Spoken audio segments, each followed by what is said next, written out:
All right, the news we have all been patiently waiting for is kind of here. It's not official just yet, but it's as close to official as we can get.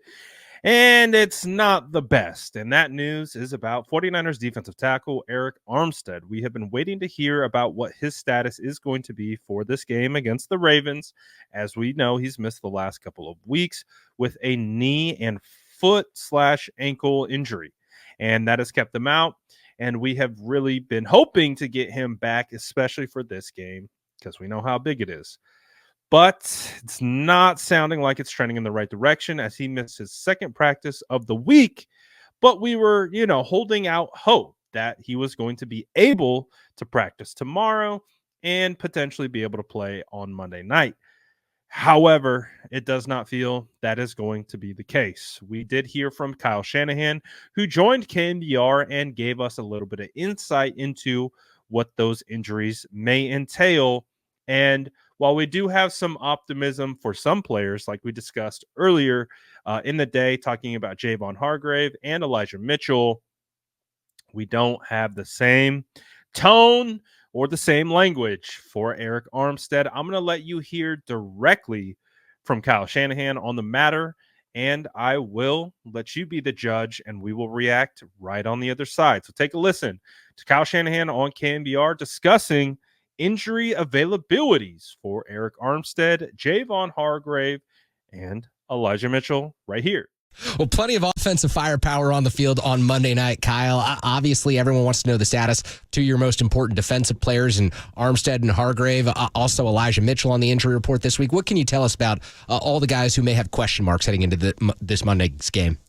Not much I can tell you yet. They still have question marks, and they're all questionable. They've been limited this week, and Armstead's a little bit more of a long shot, but we're gonna wait to see. Hopefully we can get all three, but we're not gonna rule anyone out till at the earliest tomorrow.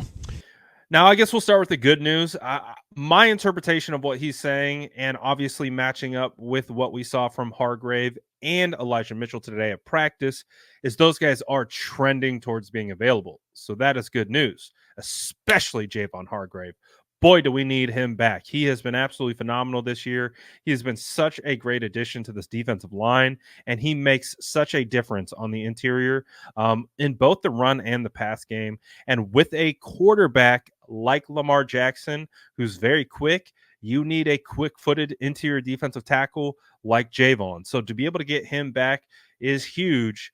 But the disappointing news comes about Arik Armstead is that it does not appear Arik will be going for this game. Again, when you hear words like long shot on a Friday, which is typically a Thursday practice, if this were a game on Sunday, not good, not great, not ideal, not anything that we were hoping for in regards to looking out for tomorrow's practice. So now I go from cautious optimism to, oh, that stinks.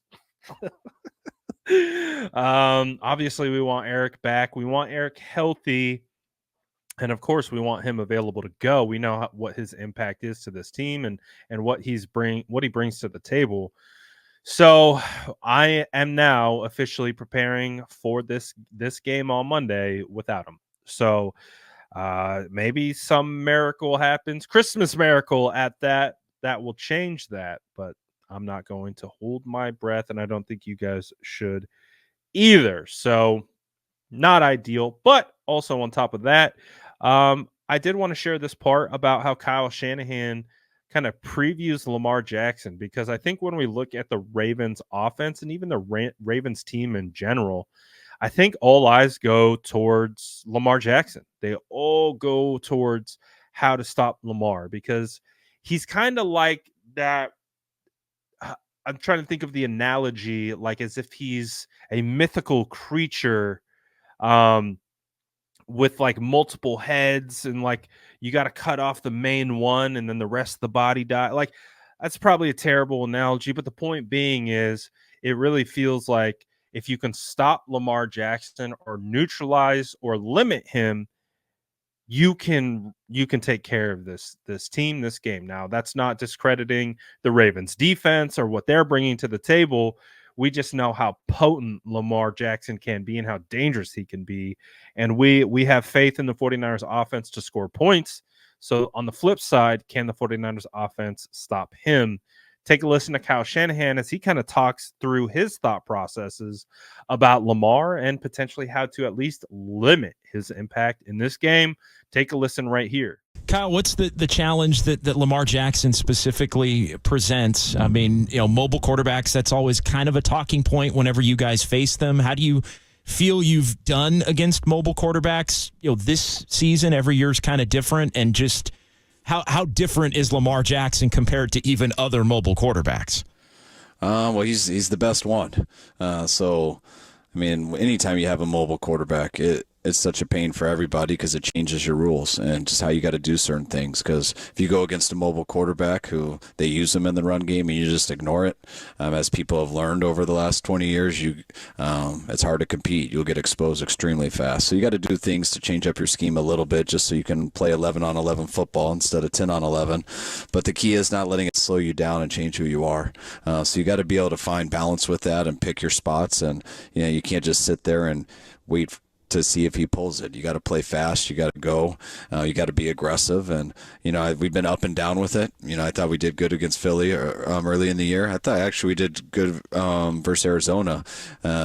Can't really say that with the run stats that we gave up, but in terms of the quarterback runs, I thought we had a pretty good plan and didn't let the quarterback hurt us on the scrambles, but then the ball carriers got us. So there's so much that goes into it, not just the scheme, but also how hard he is to tackle, how hard the backs are to tackle if you give too much attention to him. And then if you sell out everything for the run game, you better hope that the running quarterback isn't good at throwing, and that's not the case with this one.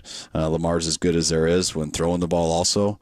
He can make every throw. He sees the field very well, and he's extremely accurate. So that's why he's had the success in the league he's had, and that's what we got to work cut out for us. I love when Kyle just starts talking ball. He's pretty straightforward with it.